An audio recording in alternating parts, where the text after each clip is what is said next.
This is the welcome. So thank you for coming. This is the startup panel. So our title is Startups 101. The best way to to predict the future is to build it.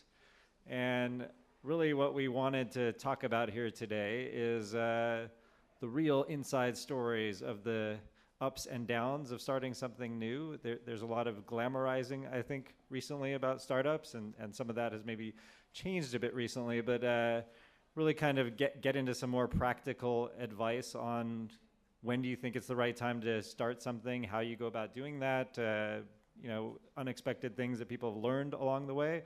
I think there's a lot of people talk about failing fast and failure being a good thing. I'd like to think it's actually learning is probably better than failing, and then hopefully succeeding too eventually would be a good thing and not just failing. So we have a panel of different perspectives on this, both from inside existing media companies and starting new ventures and kind of branching out, and all the issues that come with that, like innovating inside an organization, so the entrepreneurial type experience, and also people who have gone off and started their own companies outside existing entities and what that's all like.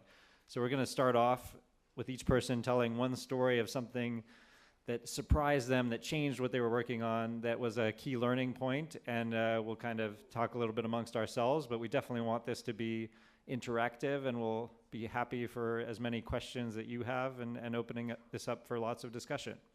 So, the hashtag, yeah, we also are gonna have a hashtag for this panel if you'd like to use Startup 101, hashtag Startup 101, and of course hashtag IJF16 too. So if you have any questions, please tweet them at us and we will try to get to them. So without further ado, we'll start from the right with Paul from NewsWhip. I'm really curious to see if the Startup 101 hashtag gets abused now. Afraid of what will appear over our heads.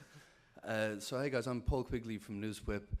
We're a company that monitors social media and media for which stories and events are getting traction. And we kind of signal mainly to newsrooms what stories they might want to pay attention to today from about 60 different languages, excuse me. And I guess, in terms of early struggle or part of our story, there's actually loads of struggles. You pivot multiple times when you get something going. I was told early on in startup land, in my adventures in startup land, that your crisis story, and every story should have a moment of crisis, should only have one crisis. So you have to simplify it. Don't ever tell people about the 15 crises. But the reality is there's a lot of them. And but when you're distilling it down to tell an investor or to talk to a group, you're more cynical and you just make one crisis point in your story and make that it. But the one that really was critical for NewsWhip is early on, our technology monitors which stories are being shared and talked about. And I thought, that's a cool consumer app. That's great. I'm going to give that away for free. Millions of people are going to come running in.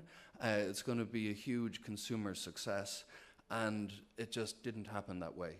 We would have pages and pages full of viral news, but the website itself wasn't viral.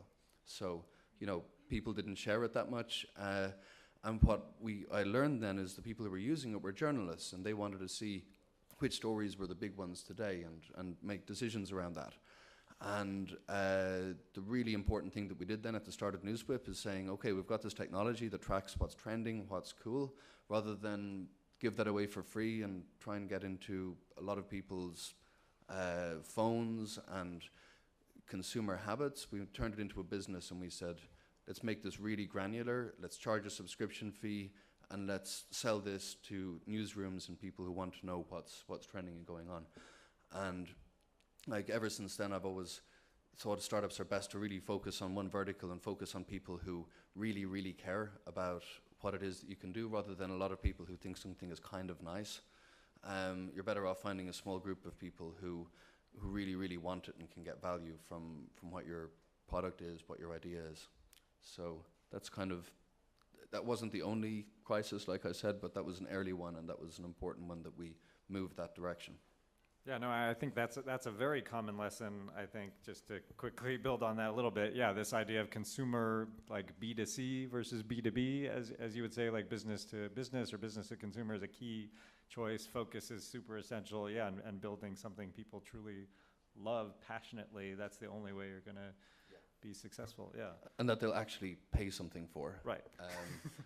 If you go back 4 years ago, when internet years, an eternity ago, it was all about users. Like, I've got so many users, and the tide has come out on that, and I think it's much more about, you know, what's your business model, and does it work? I guess partially because I actually don't work in B2B startups, but I guess we've realized that users don't equal money necessarily. Yeah. People who use stuff for free, they don't necessarily equal money. So I'm Annalisa. I work for Quartz, which is a publication based in New York City. We have several offices around the world. We have one in Delhi, one in London, and then we have a big team, or like a rather big team in Africa and around the US. Quartz is about 3 years old at this point, a little over. I don't know if you're familiar with it. The website is qz.com. It started by a team of people who used to work for the Wall Street Journal, and then sort of broke away and created a digital publication about business, and that now has grown to cover a wide array of other things. Before I joined Quartz, I did not start Quartz, but you're welcome to believe that. Before I joined Quartz, I actually worked on a lot of other startups, so they were all sort of news or journalism startups, but the one that I worked just before was called Narratively. It was long-form journalism, completely opposite from at least what we did at Quartz at the beginning. And before that, I was working for a children's magazine, and before that, I launched a website in India. So I had kind of a sense of, you know, the different stages of startups in many different realities. And for all of them, it was within companies that already existed, so I never had the challenge of raising funds and, you know, dealing with that part of the business. But to what he was saying, and I think I would attest this for all the places that I've worked on, one thing that you learn is that when you start a new company, when you start a new venture, you do it because you're in love with the idea that you had, and you think everybody's going to love it as much as you do, and that is sometimes the case, not always. And I think that realization that it's not necessarily going to start with the millions, but maybe it's going to start with the hundreds of thousands, and the first users, the core users, I think about that all the time. At Quartz, we have our most dedicated readers, perhaps, are the ones who subscribe to our newsletters, and they get the daily brief in the morning. And they're only a small part of the overall readership that we have, but they are the most dedicated, and they are the people that, in one way, we should always think about, whatever we do. And I've seen that literally in every publication that I worked at. The core audience is really the people you should talk to. And then the other thing that they were talking about challenges. I think there's a few, but there's also, I think the reason why there's so much mythology about startups is that there is also a thrill that you don't get in other places, you don't get in bigger places, and I think it's equally heartbreaking, but also very exciting when you see something that you thought was going to be one way become something different or very different or morph into a completely different product altogether. I feel like that sense of really being able to create something that responds to what people want is a struggle, but also is perhaps the best part of this type of work. Yeah, definitely the roller coaster ride of ups and downs, yeah, no matter where you start. So yeah, I started Hacks Hackers, which is what it says here. I also, before that, started Storify, which many of you have probably used. That's an application to tell stories using social media. But actually, people think, oh, that must have been like this. You had this idea, and you knew what it was going to look like, and you built it, and that all was like a story that, you know, makes a lot of sense and was somehow, you know, a very clear path. But I think with a lot of these things, like everybody's been saying, it's easy. I think actually, yeah, Steve Jobs said this, not to quote it. It's easier to connect the dots looking backwards than looking forwards, right? So actually, I started with a totally different idea of the thing that I wanted to build. I mean, like Paul too, even different at all around Storify was more, I had this idea that I wanted to connect people to stories. So actually, you would know that this story is happening in Perugia, so here are people you know who live in Perugia, and therefore your friends, you might want to ask them in Perugia what's going on with this journalism festival and how is that affecting you, what interesting is happening there. So the idea was to connect people through news stories. And I actually started working on this and started hiring a developer to help me, and I guess what I realized really though is that this problem was pretty difficult to solve. Like, it involved a lot of machine learning and parsing through stories to figure out what they were actually about, and then figuring out how people would be connected to these stories. And I guess I realized in the end that wasn't something that I was the best person for. Like, if I was a PhD in machine learning from, Stanford or MIT or something like that, that would be something for me to solve. But because this seemed like a different problem than something I was suited to, I ended up kind of moving on from that and realizing also that you can't hire people to build things for you. You really do need somebody on your side who cares about the thing that you're working on to be a technical co-founder, which I eventually ended up finding working with my co-founder, originally from Belgium, Xavier Daman, and we had worked on different ideas, things that he thought about, things that I thought about, but this idea that became Storify took, to be honest, that was probably 9 months or almost a year from the time I started thinking about different ideas. He was thinking about ideas to come to fruition. So quite a long time, I think, that it takes to figure this stuff out and figure out what you're doing and figure out how to do something that's really authentic to you. I think a lot of things with startups are very personal. Like, it is very much like you're learning about who you are as a person through this, and it can be, sometimes difficult and emotional, and it is very personal. So you do need to find something that for you is something that connects to who you are, that is true to who you are, because you have to be the one living this day after day, especially, as a startup on your own. You have to be so passionate about this idea that you think about it when you wake up, before you go to sleep. It's the thing that consumes you. So it does really need to be something true to you. You can't do things because you think other people might like them. You do need to obviously get an audience, get customers, whatever, but I think it starts with something that's true to you, and that resonates with people when you're able to tell that story and connect what you're working on to who you really are. Yeah, I couldn't agree more on that. So I'm Juliane Leopold. I was the founding editor for BuzzFeed in Germany. We launched in 2014. And the passion that you spoke about and the belief in the thing that you do, no matter what, and no matter what traditional media or traditional journalists might say about it, is really important, because there will be a lot of backlash. There will be people that tell you that what you do is shitty, and because it's new and because it questions the way things have been done before, and that's frightening for some people. So you have to be really courageous and brave, and you have to build a team that stands by your side no matter what. And that's quite difficult, and it really depends on the market. I think what we found in Germany is that it is a very traditional market.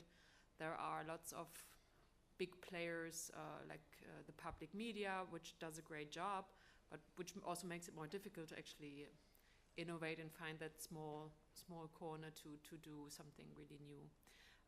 I wanted to share a really interesting insight I had. So I didn't found my own company, but I was the founding editor for an existing company in a new market. And what that meant was that from the outside, and even in our industry, people would say, oh yeah, BuzzFeed, it's great, it's huge, we know it. In Germany, I had to, for instance, I had to find office space for our office. So I went to different landlords, I looked at spaces, and in the end they would ask me where I'm working. I told them BuzzFeed, and they would all look at me like I said an UFO or aliens. They were like, shrug, who's that? And I explained, I said it's a very big startup, it's based in New York, it's very successful, and they were like, how do you make money? So you stand there with a landlord, with some random dude in the middle of Berlin, and have to explain your whole business model just to get an office space. So it's basically an elevator pitch every day. And you have to prepare for that. The guy ended up telling me that he had bad experiences with startup dudes in his space because they grew weed upstairs. So he was very distrustful, and I had to put on my charming smile and it did work in the end, but working for a big startup doesn't mean automatically that you're going to be loved or that people will open your doors. It means a lot of hard work, and if you're up for that, you can have a great time. So that's my biggest win, fail, I don't know, challenge. So hi, I'm Diogo. I'm from Portugal. I co-founded 2 years ago a new general news website called Observador, like Observer in Portuguese, observador.pt. 2 years ago, the Portuguese market was really sleepy in digital news media terms, so it was fairly easy to have a concept of what we wanted to do. We had lots of time to prepare. We had lots of time to see what was working on the more mature markets. So it was fairly easy to prepare, but we changed our plan lots of times. We had lots of iterations. We had to adapt as we get along before launching. We were fairly lucky because 3 months before our launch, the biggest news journal in Portugal just put up a paywall, so they made our life easier because we don't have paywall, so that was a lot easier. But as soon as we launched, we saw that a lot of our ideas were working great. That was very good, but most of them weren't. And what we had to do was to adapt, and that's what every startup has to do. It has to be prepared to adapt itself to change. The biggest thing we have to learn is how to adapt and how to change. No, we don't have to learn to do a specific thing a lot of time unless it works. So that's the main takeaway I have right now. So you have to adapt. Or die. I was going to say, one thing that she said about the elevator, the continuous elevator pitch, I feel like my entire career, the question I've been asked the most is, how do you spell that? Because how do you spell ports? How do you spell, like, and progressively people get to learn what you're doing, but it's a constant kind of explaining, and even if you want to get access as a journalist, even if you want to interview people, there's a lot of just doubt and skepticism because you're not a big industry, a big organization, you're not well known. Yeah, the number of times I've been on the phone saying it's news whip, not news quip, news whip. It's explaining it again and again. Like, I mean, that's one of the advantages maybe of being from media is you get that there's got to be a story to your company.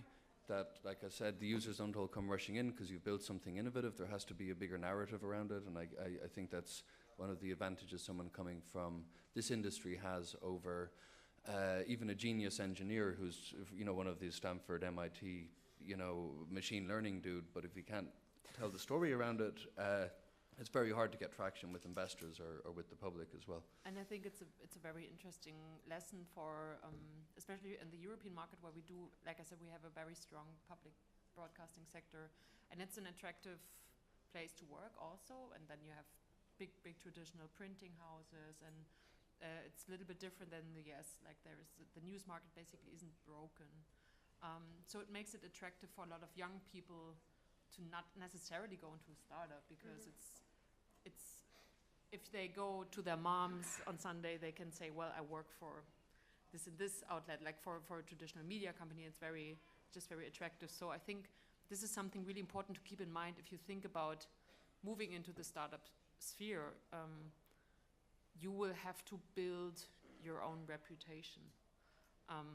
And it means a lot of work, and it's not necessarily always a comfortable situation. There's a saying about leaving your comfort zone, and I'm a little bit tired of that because it's a picture that has been used so much, but there's a very true center to that. You're far from your comfort zone if you start up in a startup. Just because everything is new, the path isn't there, and especially for journalists, we're not technologists. We are people writing down stories, and it can be scary. It can be a scary place, but like I said, it can also be a fun place. But don't expect praise. I mean, that's basically.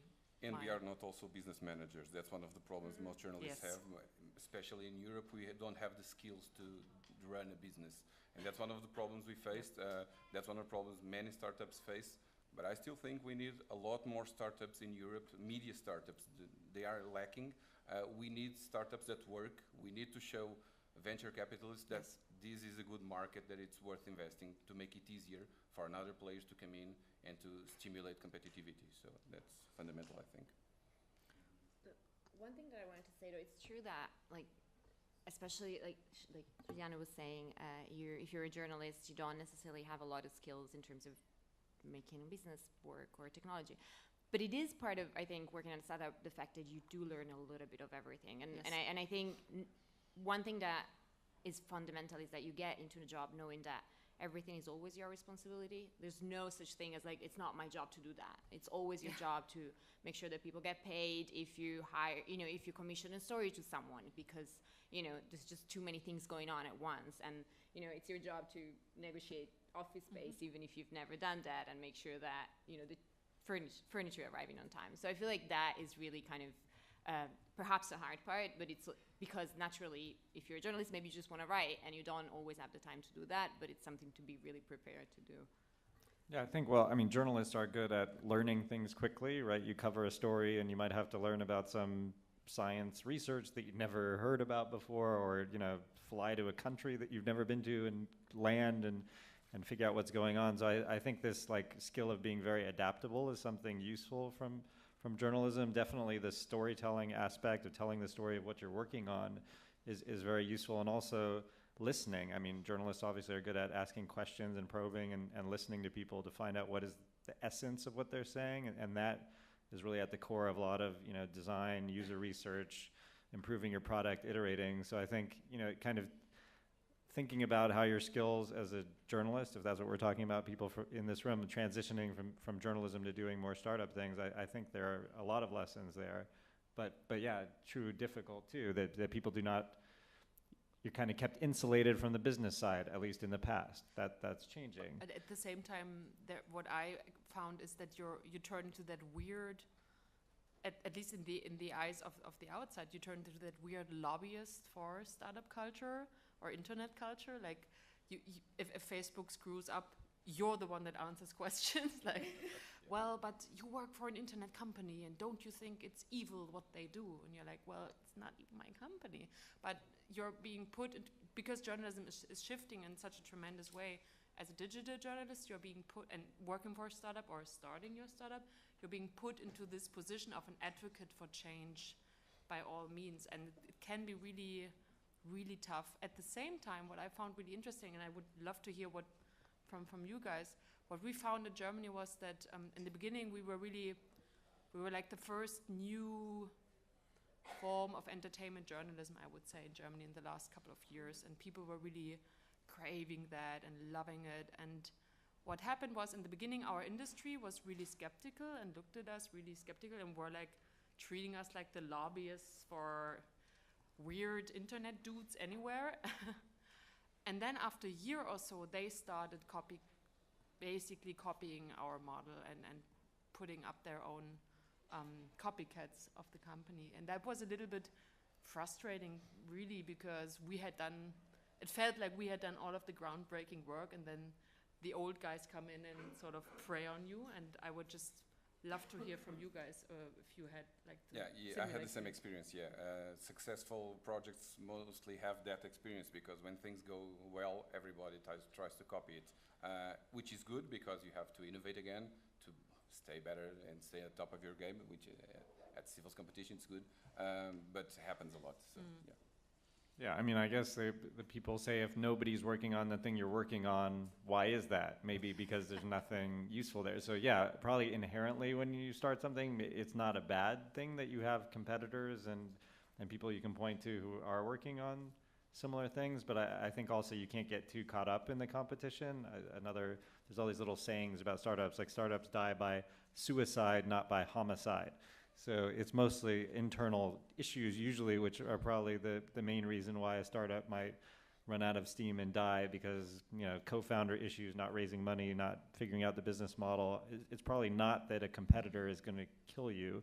It is very much on you to make this something sustainable, because there's room in the market for more than one company and room for people doing different angles on the same issue. I was thinking one of the things we haven't touched on is the fact we should disabuse people of how difficult it is to get cash at the start of a media startup. Venture capitalists don't want to write checks for media startups for the most part. The ones that you know about, like the BuzzFeeds and the handful that have got venture backing, are very unusual. And they themselves had trouble getting money in the first place because, venture capitalists don't want to pay for editors and journalists. It's not a scalable thing. It's not scalable. They want Instagram, like $1 billion company with 10 employees. They don't want don't have to pay for a newsroom. It's like, journalists are a variable cost, in the business model, and you never end up with this really profitable business. So for the most part, it's very hard to get venture backing. It's also hard to get venture backing if you plan to sell to the news industry, because it's perceived by venture capitalists as an industry without a lot of cash to spend, and where people are very careful, on how they spend.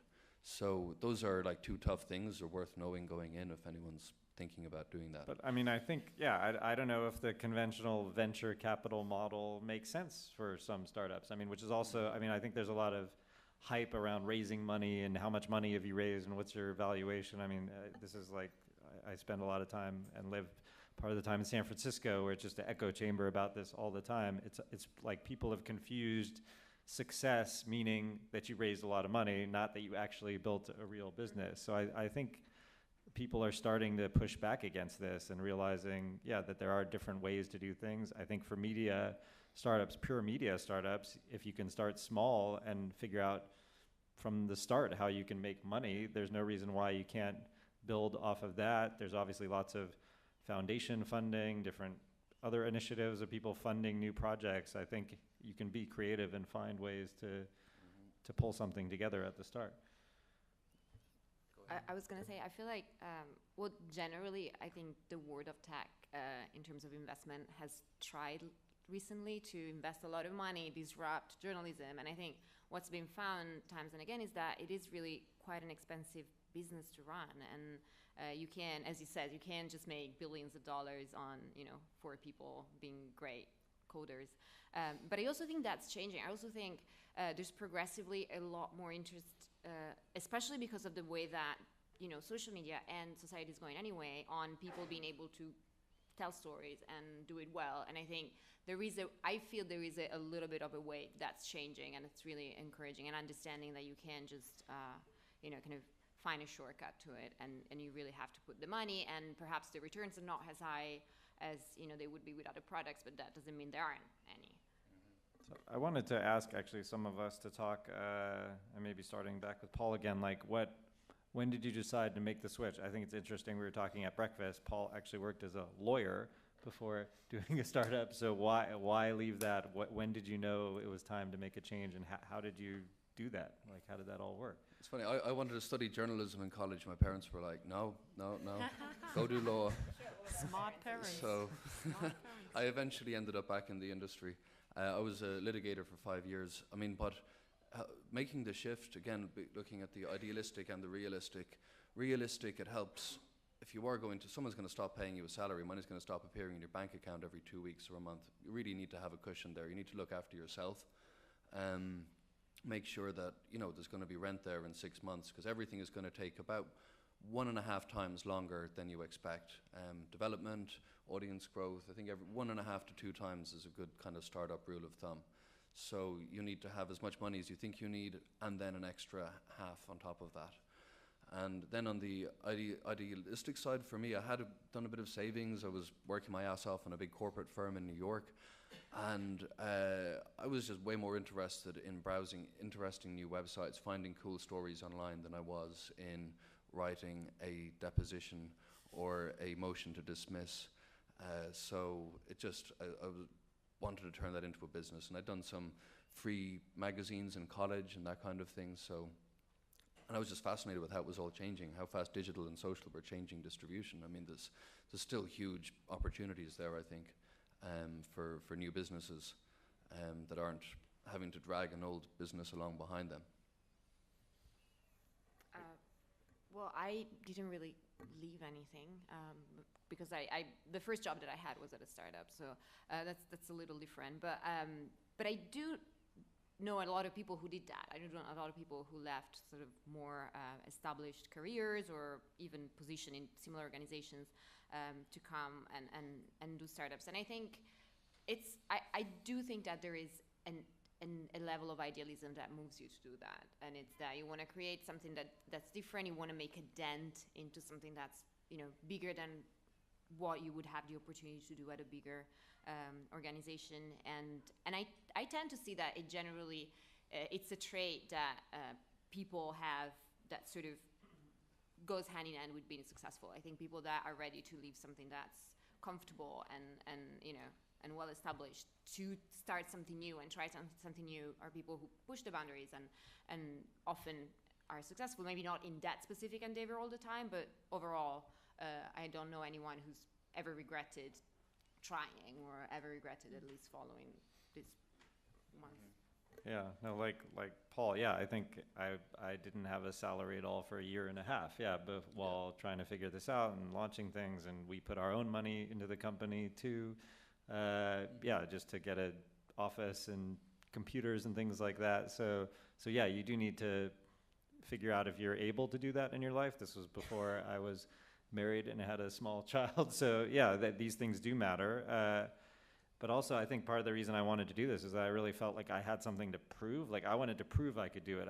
You almost need to have this crazy thing in your head that like these people think I can't do this, I'm going to prove them all wrong. I think that's like maybe a good attitude to have. I don't know, I'd always look for that if I was investing in a founder of a company, I would want to find somebody who has that kind of drive. Speaking in the US, I think a lot of venture capitalists, they like to invest in people who are even from immigrant families, because they're like, okay, you know what it's like to come to a new place and get started, like you have something to prove that you can make it here. I think, yeah, that kind of drive is pretty important. That definitely resonates with me. And in German newsrooms, so a little bit about my background, I worked very traditional newsrooms before. I worked for the biggest German weekly before, and for the biggest Swiss, very, very old Swiss newspaper before. And I ended up being, most of the times, the only woman in the room, the only person under 40, and the only person from former GDR. So yay, three minorities in one person. And it definitely puts you in that position where you want to prove that you can be as good as them or even better. And there were like a lot of moments where I thought, well, I feel like all of the energy I'm putting here into proving that I can be just as good, I could put into something definitely more productive in a different environment that is just more open to more diversity per se.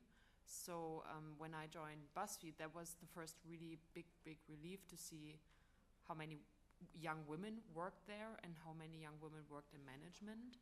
It wasn't like low-scale jobs. It was really, really big and high-scale jobs, and that definitely helped. And but yeah, when you ask me what triggered the switch, it was definitely I want to prove them wrong mentality, and I want to do something really cool for myself, I think. Yeah. It's a lot what Annalisa said. You have to find what's lacking in the market and go and create it. If you find there's something you want to do that does not exist, you go and create it. I first left newsrooms in the year 2000 and went to create a TV production company, a fairly small one that grew a lot. And I'm currently in the process of leaving Observador because it's now settled, it's established, and there are new opportunities in the market. So if you see that you have an opportunity, if you see there are spaces that you can fill and you have an idea and you feel competent enough to do it, you should go and try it. Obviously, you should not be crazy, you should not go without any backing, but if you feel you can do it, just go and try it out. There's not a lot you lose, so you should go and try. But that's a very entrepreneurial view on it. It's fantastic, but it's so rarely to be found among journalists because that's not how we are trained. We are trained to write down a story, and that's true. Maybe it would be interesting to did you learn that mentality, or did you just is it something that you have? I learned by trying and failing, Okay. probably by being a bit crazy, what I was telling you not to be, but I was in year 2000, and that helped a lot because I stayed without salary for nearly a year and a half, and that was hard, and it taught me a lot of things. So I learned by doing it, because we really are not formatted. We haven't learned how to do business, so we need to learn. But, for spotting those gaps, those opportunities, I think you just got to pay attention to what annoys you right now. Like, That's interesting, That's yeah. you know, I used to always navigate news websites by the most emailed box or the most shared box, and I was like, why isn't there one of these for the whole internet in one place? And that was kind of because I was having to scroll down the pages everywhere. That's kind of what got the whole thing going.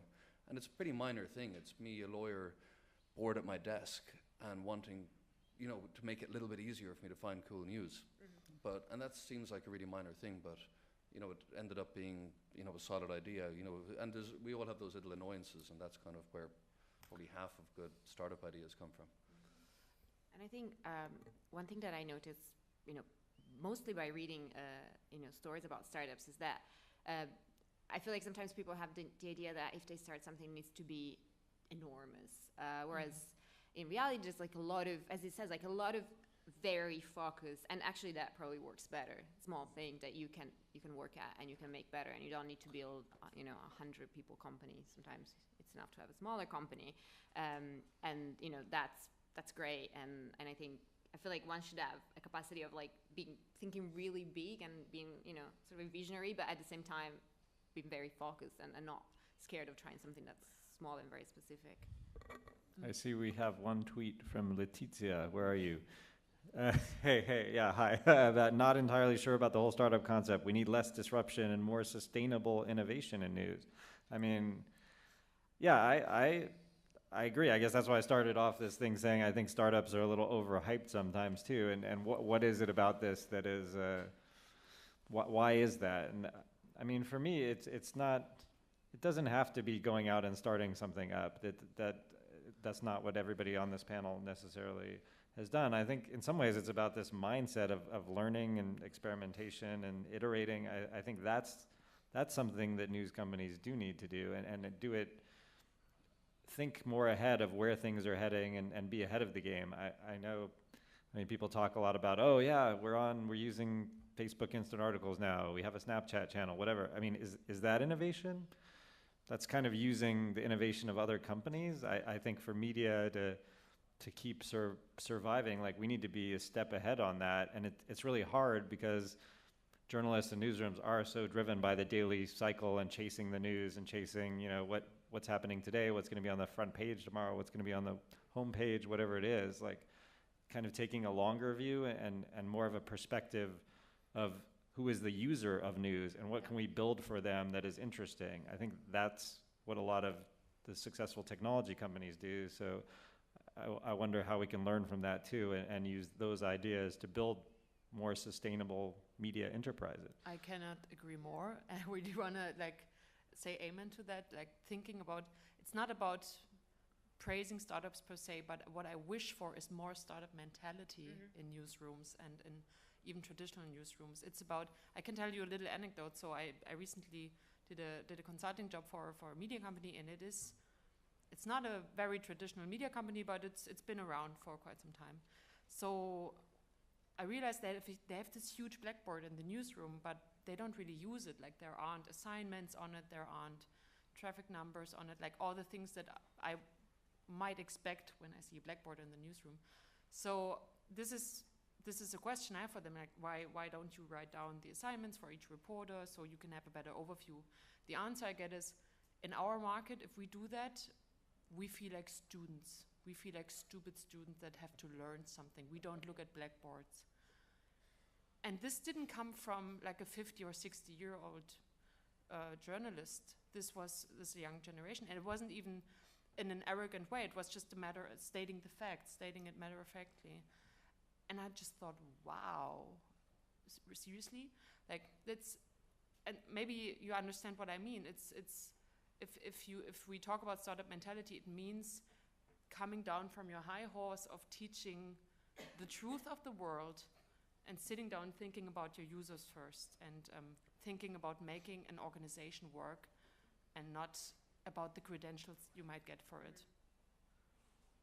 That is really true, because you have to see what we have, and what we have had in the last 10 years is that there is no innovation coming from traditional newsrooms. Now there is some, mostly on bigger titles, but in Europe we see that there is not much of innovation. So smaller startups have it easier to do that innovation, because that's a path forward that helps. But if it was if the innovation was being done inside newsrooms, there would be no room for startups. That would be preferable. I don't know. What I know is that it doesn't exist much. And I think media innovation it's pretty cheap. Is one of the things that's surprising. Like, I was at a conference with European broadcasters, and talking about Facebook native. How should we be uploading native videos to Facebook? And people saying, oh, the cost. Can we? We need a lot of teams. But all you need is someone to take your existing stuff, edit it shorter, upload it. It's got to play into a bigger strategy. Do you want people consuming your content there? Do you just want to put teasers up there? But a lot of what we call the innovation, I think, that we're all thinking about and talking about up here, thanks to leveraging digital and leveraging the big social networks, it's not expensive. It just requires kind of buy-in and giving some authority to a lot of the time to younger people who will understand it better. And I think, I don't know exactly what Letizia, I think was your name, was meaning by disruption or less disruption. But what I'm imagining is that you think, well, someone comes in and say, okay, I'm going to, change this completely. Like, it's been done, it's been tried. But I don't think that's necessarily innovation. I think, especially with organizations that grow to be bigger, innovation is thought with a sustainable element. I've never seen anyone just throwing money at something just to experiment. There's always, there's always a lot of thinking into whether something is going to work, and often it grows by phases, and so you don't necessarily go all out on this one new thing that you've tried and then maybe fail. But there's a lot more attention into just as they say, like, sensing what people want, what people read, where the traffic, like, I'm obviously for digital organizations, where the traffic is going to come from, which means who's going to read your stories, because I feel like traffic is very demonized, but in reality these are people who read your stories and you want them. So we do have some more questions on Twitter, but I also wanted to start opening it up to questions in the audience. So if anybody Potete anche has parlare in questions, italiano se volete, che I can translate for you guys. Bene. Okay. Yeah, so if anybody has any questions, like, please raise your hand, and there's a microphone here. Yeah. Grazie. Ciao. Io volevo chiedervi, prima avete parlato di adattarsi. Io vi volevo chiedere, qual è secondo voi il momento, come si capisce quando è il momento di adattarsi al mercato, ai clienti, ai lettori, e soprattutto fino a dove ci si può spingere nell'adattarsi senza snaturare il proprio prodotto? Credo sia una cosa piuttosto soggettiva, però volevo sapere attraverso le vostre esperienze se avete imparato qualcosa da questo punto di vista. Grazie. Ci sarà sicuramente qualcuno più bravo di me a tradurre, però so he was asking, because we've talked so much about the need to adapt, he was saying, when do you decide that it's time to sort of pivot and adapt? And how far do you push it without sort of losing who you are, and kind of perhaps changing even your mission? Or yeah, well, I changed that. We turned into a paid-for service. I think desperation is wonderful. Bottoming out. It's in the first world nowadays it takes a lot to really get to the bottom. To spend all of your savings to when I was about 31, starting into this, was kind of, there was no savings, was nothing. I'd blown the money I'd saved, and it's like, okay, well, let's put up a paywall and see if anyone pays. And, that's simplified, but that's more or less how it went. So it's there's that, and then the mission shifts, and then you say, okay, who we're helping is different now. It's not a guy who's lazy at his desk who wants to find trending stories. It's more, let's help journalists, do the work that they're good at and less time researching and finding and discovering what's out there by just pushing it to them in an easier way. And it's true, it's a kind of shift in the mission. It's still about making life easier for people, and pretty much any startup's got to do that or you're not going to get very far. You've got to do something useful, and that's always rewarding, even if it isn't the thing that you set out to build in the first place. Like, yeah. Oh, the question back there. Hi. I found really interesting that you said that we are journalists and we don't know a lot of things about economic things. I think this is the true. Business, yeah, business models and everything. So I would really be interested in how did you do that? So did you pay someone for it? Did you read books? Did you have, this friends from university that studies, something different? So how did you do it like in the concrete way? Yeah, well, I could speak about me a little bit, and I think that also segues into something I wanted to ask everybody else about building teams. So yeah, I was fortunate between leaving my job as a foreign correspondent at the AP and doing a startup. I actually did a fellowship for a year at Stanford, the Knight Fellowship, which is open to international applicants too, and it's just kind of an amazing place where you can, this fellowship, you can basically take any class you want to at the university, and you don't have to worry about getting grades, you're not graded, and I did a lot of stuff at the business school there, which is one of the best in the world, learning about some of these things. I think, having opportunities like that to make this switch, that those things can help. Otherwise, it's just a lot of learning by doing. I mean, just by figuring it all out. And again, similar to Paul, we also started off thinking it would be a consumer thing and everybody's going to use this and everybody's going to come here to find out what's going on in the world, and had to make that change. And yeah, I think you're kind of forced by your circumstance, being a little bit hungry on the verge of starvation when you're doing a startup, it forces you to make decisions because you have to. And that's kind of why maybe innovation is easier in these smaller organizations that they can move quickly. That's an advantage you have in doing these kind of things, so you should take advantage of that and move quickly. But yeah, I wanted to ask everybody here, I think there's a lot also in the startup mythology about this person like the Elon Musk or Mark Zuckerberg, and they built everything and they are the stars and the people on the newspaper, in the stories and on the magazine covers and all that.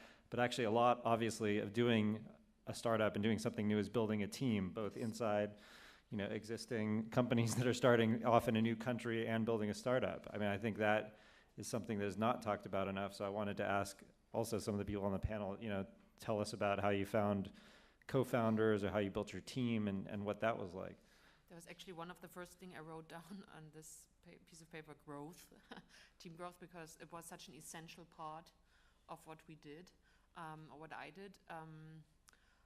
I basically followed my gut. So I started to talk to people who I thought would be not only willing, but also reckless enough to join me on that adventure, and who didn't give a damn about what other people said about them for making that switch. And that was really helpful. And I tried to open my mind to people outside of journalism, because I think you don't only need good journalists to make a good journalistic startup happen. You need, of course, technologists. You need people who can, who understand how important visualization is online. All of these things, and I just was really lucky, and I found great people. Now, the growth thing is still tricky, because working in a startup, one of the big things is that if you're not bootstrapping, you have venture capital, you need to monetize really quickly, so you need to grow, you need to scale. And in order to do that, you bring on a lot of people. And bringing on a lot of people sounds fantastic. It's super tricky, because all of your corporate culture, company culture, and the values that you have, and I would advise you to have some, it's really helpful. They tend to get thrown under the bus as the first thing, because it takes time to teach people how to interact with each other in that form of company. And what I found is that every 3 months to hire people, like a bunch of them every 3 months, is the quickest you can actually grow, because these 3 months you need a quarter to get everybody, to onboard everybody, and to teach them those values that you have learned. But do not underestimate the tiring effect that has on everybody, but also the importance of it, of those growth factors. I also do not believe in the myth of the superhuman entrepreneur that makes everything by himself. That does not exist. You have to have a team. You have to know your skills and go and find the other skills that you don't have on other people and get them on board and try to share the common values that you can build on to do a new project. There was an interesting question on Twitter, how to get students to the startup mentality, which has a lot to do with this. In university, because they go looking for job training, but startup mentality is also job training. It's just a different kind of job, but it's also job training, and universities should be preparing it for, and they aren't. In Southern Europe, mostly aren't. In Portugal, certainly they aren't, and they should be. And in terms of not being, the question there about not knowing how to start a business, it's just a series of problems to solve. It's easier probably than your current work. Like I was terrified of incorporating a company, then filing your first tax return. Like these things seem like insurmountable, strange walls. I didn't know, but then it's just a problem. You solve it. There's an MBA available on the blogs. Better probably than an MBA. If you on Quora, to get Elon Musk's thinking, there's a great essay on Wait But Why, a very good website. Like there's great information out there. You just keep Googling the questions as they arise and keep solving the problems as they arise. There's no secret sauce in business. And you can always just ask people, really. I mean, that seems so weird because we're journalists, but yeah, like you have the greatest resource just out there. I just wanted to say something about how university could teach. Because I studied in Italy. I guess I know that system a lot more than others, but even more than university, I think throughout my career, especially when I was still living in Italy, the one thing that I hear all the time is that you need to find a job, and then once you find, you need to hold for your dear life to it and like never let it go ever, which naturally is true to some extent, but it's also true that you can't. I feel like there is a lot of attention given to, you will find something to do, but there isn't enough on like you will find what you want to do, and I would say maybe that's not the same advice that I would give to someone who has children and a family, but like when you get out of university, you're very young, you can experiment on a lot of things, and just going out and try them, you're not going to lose a year if you try and do your own thing, or like join a startup that maybe doesn't eventually start or go so far. Don't try and look for the safe alternatives immediately, unless they're like incredibly appealing, of course. There was a question also on Twitter from Giordano Kosu. At what stage of development did you start thinking about marketing and communication about your new baby? I don't know. Yeah. Stage 1, like it's zero. Yeah, maybe even before you actually get it to life. Communication is everything. I think it touches a little bit of what we said before about being so many roles. You used to be a journalist. You used to just write a story. Now you're everyone. You're your own press person. You're your own marketing officer. You're your own traffic manager. You're everything, and it's tough. It's a lot, but it's a lot of fun too. And you can learn so much. But yeah, communication is the key. If people don't get what you're doing, they won't care about what you're doing. So getting out the word, finding the right story. We talked about storytelling, and it's a buzzword, but it's true. Is key to having success with a startup, I think. But you have to have something to show. When you have something to show, you can start communicating and marketing, because if you don't, people won't understand. That's exactly what you were saying. You have to show them something. Mm-hmm. Yeah. Yeah. At what stage? I mean, because you're creating something. Yeah. We publish also. You You should. I think Yeah, you should be okay. blogging or something about it immediately. Yeah. I Yeah. mean, you have to Because- be ready to share things that aren't perfect. This is a conflict with journalism. There's a few conflicts with natural impulses of journalists. Like one is you are not the story is what you're writing about, so you have to change that because you are the story, you're telling the story, and you need to tell it in a way where you're actually painting a picture of the future and talking about things that don't exist yet, about that you are going to build this and make it happen, especially when you're talking to investors. And that can be hard because as a journalist, you're constantly telling yourself, well, I can't say that. That's not true. Like, we're not going to be $1 billion or whatever. Like, how are we going to do that? I have no idea. But you do have to change the way you think about things and tell that story and share things that aren't complete and finished. I think also as journalists, you're like, well, I have to make sure my story is perfect because it's going to be on the front page or it's going to be leading the newscast, and we can't make any mistakes because then we'll be sued and all the, all these kind of things. If you make a mistake, yeah, you could be sued or lose your job as a journalist. But with starting new things, I mean, yes, it's not going to be perfect. It will never be perfect, first of all, but it definitely is not perfect when you start off, and you have to get more comfortable with that ambiguity about sharing things before they're ready. Because if you wait too long until it's perfect, then you're never going to go public with it and launch something. This is actually from, I'm sure you all know, but apparently Facebook, I've never been to their headquarters, but they have a big sign that says done is better than perfect, which I think is a key in startups and in life in general. Just kind of let go of that. And I think the good thing about having so many hats is that you're so busy that you can't really listen to the peanut gallery, as they call it in the US. Like, there will be always people criticizing, or your industry criticizing you for what you do, and it's very tempting to give into that little voices that say, oh, it's awful, it's terrible, we have never seen like this, something like this before. But when you're really, really busy, the good thing is you don't have time to listen to that. You have, and you have to really prioritize what you're doing, and your priority should always be your readers and your users. And if they criticize you, like if you got the story wrong, that's bad, and you should apologize, and you should, do a better job. But it gets easier to sort through the rumors or through the just sounds around you, because some of it is really not relevant for what you do, and it's okay to not react to that stuff. More questions from anybody? On the storytelling bit, sorry, I didn't interrupt it, Go ahead. and as soon as a hand comes up, I'll stop talking. So journalists are really great storytellers already. I mean, that's what you've professionally are really good at. And one funny phenomenon I've seen is journalists, when they start selling something, suddenly writing in terrible marketing speak, because they think that's what you're supposed to do, that you're supposed to use marketing language and sound like all those terrible ads that you hate.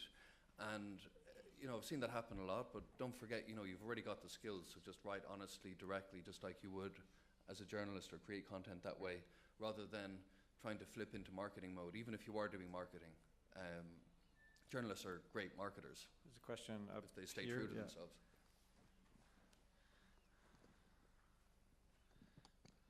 Hi, hi, Mario is media startup entrepreneur. It's not a question, rather a comment. Actually, I could talk for half an hour because I'm for 15 years in startups, high tech, etc. I've been a VC, etc., etc. So I got an investor as well.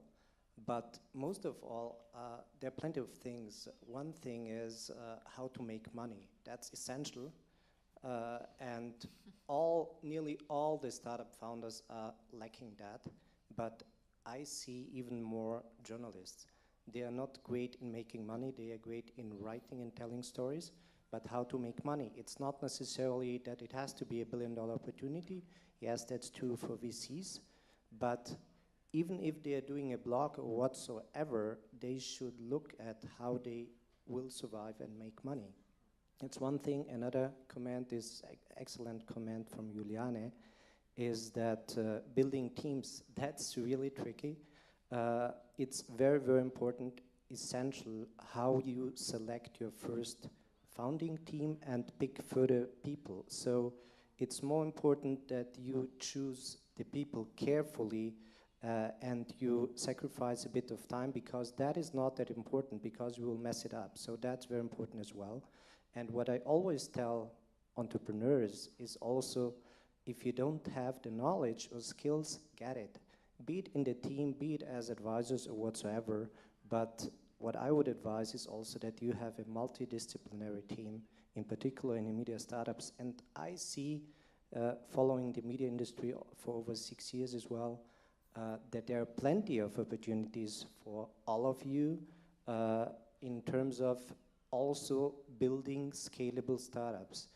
People are not scalable independent of whether they are journalists or not, but we have plenty of opportunities in data journalism, in social media analytics, in many, many, many things. So think of it and get together with others to discuss it.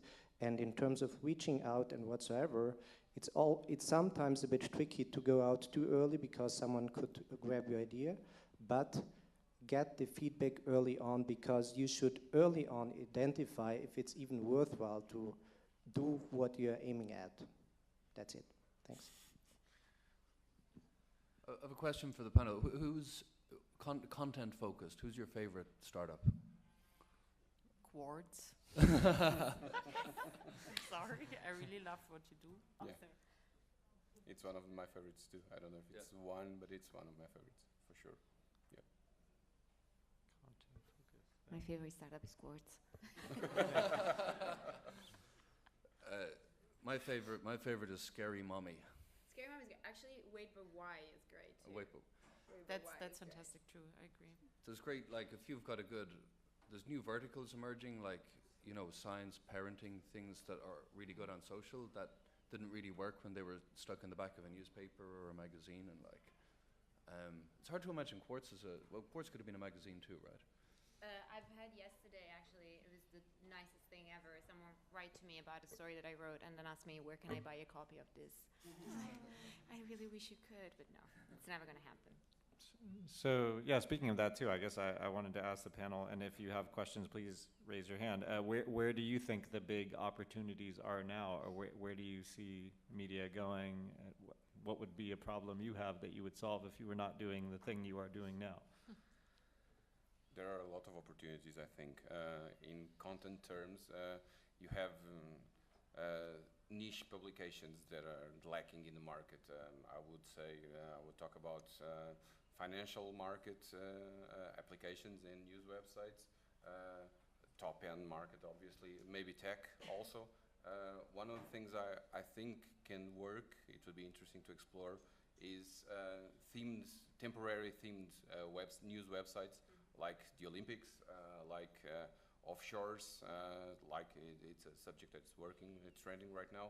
You can, if you easy to adapt and you can work fast, you can build a really quick website and deliver on subjects that are trending and drop them a few months later and build a new one. And there are also the trends that you see in society that are not being addressed by the media. I don't know, I look at Europe and I see new political trends forming. You see Syriza in Greece, you see Podemos in Spain, in Portugal you have Bloc de Esquerda. Is there a media correspondence for that trend? I doubt there is.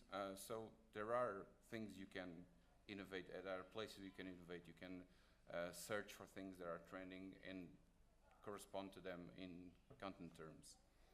I think what is really interesting is how when I did some consulting for media companies, I realized what we used to call lifestyle journalism or Unterhaltungsjournalismus, entertainment journalism in the last couple of years has changed a lot, and there is so much interest there. There is such a big public interest there, and I'm not talking about food videos. Food videos are a part of it. It's like a symptom that we see right now, this craze about food videos, but what is behind that is an overwhelmed public that is like fed up with politics because it's over their heads, and there is this battlefield of food and health that they feel they can gain control over and they can have agency on. Like when I worked for an outlet that had a whole week of veganism. Sounds really, really, like a banality. Yeah. It was the craziest traffic week this publication had ever, and people wouldn't talk about food. They would talk about lifestyle. They would talk about well, I think you're an unethical person because you eat meat. And so there are all these kinds of crazy conflicts that we have in our Western societies that are, fought out on this battleground. I think that is fascinating. I would love to dig into that deeper. To answer my own question, I would say, and a thread from what Diogo and Juliana are saying, that this idea to go after niche topics and really build community around it, I think is huge potential. I think we still, even the cool new media startups are still fundamentally broadcast media. They're still putting stories out there and publishing things, but it's almost like printing online. It's not actually starting conversations and thinking about how you build community around these topics. And I know there's quite a few panels at the conference about this, and a lot of people are talking about this. So I think this is a thing that we need to figure out that is still wide open, and we can't, just because people can talk about things on Facebook or Twitter or whatever, I think, that's very broad. If you can really engage a passionate community who cares about something, I think that has huge potential and monetization potential too, if it's a community that might recommend products to each other, that you would recommend to each other, that's going to be really engaged. That could be much more valuable from an advertising perspective too, once we start changing the way advertising works to be more about engagement and time spent rather than just drive-by traffic and page view. One thing that I think I have seen not very much of is innovation. Diogo was saying, actually coming from the peripheries, so not necessarily replicating some American or maybe British models into. I'm thinking about Europe especially. We have a lot of different languages, and I have not seen as much of kind of native products that then export from, say, Italy to Spain, or like Italy to cross Europe. And I think there's a lot of potential there. I think people aren't necessarily given the best publications that they deserve, and I think there's a lot of scope for improving that here, especially online. Yeah, buy the domain, $12, WordPress website hosting, $50 a month, Facebook page, Twitter accounts, get them registered. BuzzFeed Food is, what is it, 50 million views a month or something now? Anyone could have done that. Biggest growing Facebook entity of all times. It's crazy. So rapidly edited short videos that I don't even know if anyone follows the recipes. They're just kind of nice to watch. Mm-hmm. And Scary Mommy doing that with parenting, IFL Science doing it with science. Pick a vertical you're into and go for it. Change the formats. Play. I think there's some coming in from the periphery. There's some huge opportunities because there probably is an area that you know a lot about that you could create a community and a site about. Okay, so now everybody can go off and start their new venture with some ideas and some inspiration. There you go. So thank you, everybody. Thank you to the panelists. Thanks for coming.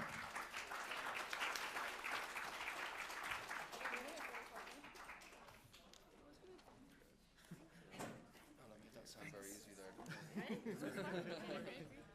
Now that I know that you guys aren't weird, I definitely want to have dinner with you. Okay, we need to...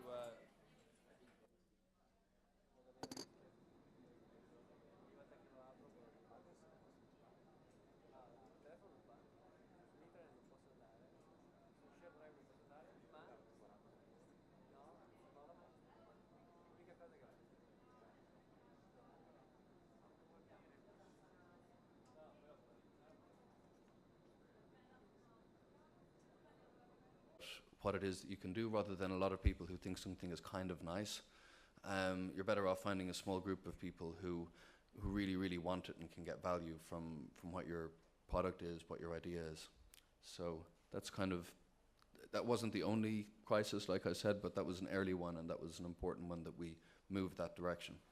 Yeah, no, I think that's a very common lesson. I think, just to quickly build on that a little bit, this idea of consumer, B2C versus B2B, as you would say, business to business or business to consumer is a key choice. Focus is super essential, and building something people truly love passionately, that's the only way you're going to be successful, And that they'll actually pay something for. Right. If you go back 4 years ago, in internet years, an eternity ago, it was all about users. I've got so many users, and the tide has come out on that, and I think it's much more about, what's your business model, and does it work? I guess partially because I actually don't work in B2B startups, but I guess we've realized that users don't equal money necessarily. People who use stuff for free, they don't necessarily equal money. So I'm Annalisa, I work for Quartz, which is a publication based in New York City. We have several offices around the world. We have one in Delhi, one in London, and then we have a big team, or like a rather big team in Africa and around the US. Quartz is about 3 years old at this point, a little over. I don't know if you're familiar with it. The website is qz.com. It started by a team of people who used to work for the Wall Street Journal, and then sort of broke away and created a digital publication about business, and that now has grown to cover a wide array of other things. Before I joined Quartz, I did not start Quartz, but you're welcome to believe that. Before I joined Quartz, I actually worked on a lot of other startups, so they were all sort of news or journalism startups, but the one that I worked just before was called Narratively. It was long. This is the welcome. So thank you for coming. This is the startup panel. So our title is Startups 101. The best way to predict the future is to build it. And really what we wanted to talk about here today is the real inside stories of the ups and downs of starting something new. There's a lot of glamorizing, I think, recently about startups, and some of that has maybe changed a bit recently, but really kind of get into some more practical advice on when do you think it's the right time to start something, how you go about doing that, unexpected things that people have learned along the way. I think there's a lot of people talk about failing fast and failure being a good thing. I'd like to think it's actually learning is probably better than failing, and then hopefully succeeding too eventually would be a good thing and not just failing. So we have a panel of different perspectives on this, both from inside existing media companies and starting new ventures and kind of branching out, and all the issues that come with that, like innovating inside an organization, so the entrepreneurial type experience, and also people who have gone off and started their own companies outside existing entities and what that's all like. So we're going to start off with each person telling one story of something that surprised them, that changed what they were working on, that was a key learning point, and we'll kind of talk a little bit amongst ourselves, but we definitely want this to be interactive, and we'll be happy for as many questions that you have and opening this up for lots of discussion. So, the hashtag, yeah, we also are going to have a hashtag for this panel if you'd like to use Startup 101, hashtag Startup 101, and of course hashtag IJF16 too. So if you have any questions, please tweet them at us and we will try to get to them. So without further ado, we'll start from the right with Paul from Newswhip. I'm really curious to see if the Startup 101 hashtag gets abused now. Afraid of what will appear over our heads. So hey guys, I'm Paul Quigley from Newswhip. Long-form journalism, completely opposite from at least what we did at Quartz at the beginning. And before that, I was working for a children's magazine, and before that, I launched a website in India. So I had kind of a sense of the different stages of startups in many different realities. And for all of them, it was within companies that already existed. So I never had the challenge of raising funds and dealing with that part of the business. But to what he was saying, and I think I would attest this for all the places that I've worked on, one thing that you learn is that when you start a new company, when you start a new venture, you do it because you're in love with the idea that you had, and you think everybody's going to love it as much as you do, and that is sometimes the case, not always. And I think that realization that it's not necessarily going to start with the millions, but maybe it's going to start with the hundreds of thousands, and the first users, the core users, I think about that all the time. At Quartz, we have our most dedicated readers, perhaps, are the ones who subscribe to our newsletters, and they get the daily brief in the morning. And they're only a small part of the overall readership that we have, but they are the most dedicated, and they are the people that, in one way, we should always think about, whatever we do. And I've seen that literally in every publication that I worked at. The core audience is really the people you should talk to. And then the other thing that they were talking about challenges. I think there's a few, but there's also, I think the reason why there's so much mythology about startups is that there is also a thrill that you don't get in other places, you don't get in bigger places. And I think it's equally heartbreaking, but also very exciting when you see something that you thought was going to be one way becomes something different or very different or morph into a completely different product altogether. I feel like that sense of really being able to create something that responds to what people want is a struggle, but also is perhaps the best part of this type of work. Yeah, definitely the roller coaster ride of ups and downs, yeah, no matter where you start. So yeah, I started Hacks Hackers, which is what it says here. I also, before that, started Storify, which many of you have probably used. It's an application to tell stories using social media. But actually, people think, oh, that must have been like this. You had this idea, and you knew what it was going to look like, and you built it, and that all was like a story that, makes a lot of sense and was somehow, a very clear path. But I think with a lot of these things, like everybody's been saying, it's easy. I think actually, yeah, Steve Jobs said this, not to quote it. It's easier to connect the dots looking backwards than looking forwards, right? So actually, I started with a totally different idea of the thing that I wanted to build. I mean, like Paul too, even different at all around Storify was more, I had this idea that I wanted to connect people to stories. So actually, you would know that this story is happening in Perugia, so here are people who live in Perugia, and therefore your friends, you might want to ask them in Perugia what's going on with this journalism festival and how is that affecting you, what interesting is happening there. So the idea was to connect people through news stories.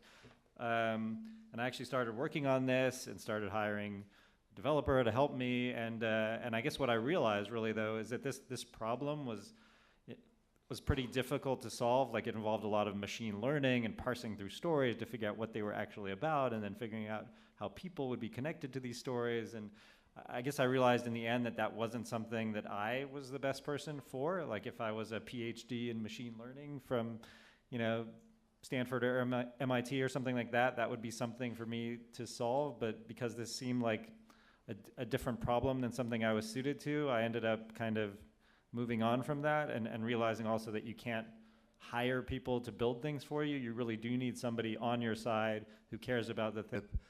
We're a company that monitors social media and media for which stories and events are getting traction. And we kind of signal mainly to newsrooms what stories they might want to pay attention to today from about 60 different languages, excuse me. And I guess, in terms of early struggle or part of our story, there's actually loads of struggles. You pivot multiple times when you get something going. I was told early on in startup land, in my adventures in startup land, that your crisis story, and every story should have a moment of crisis, should only have one crisis. So you have to simplify it. Don't ever tell people about the 15 crises.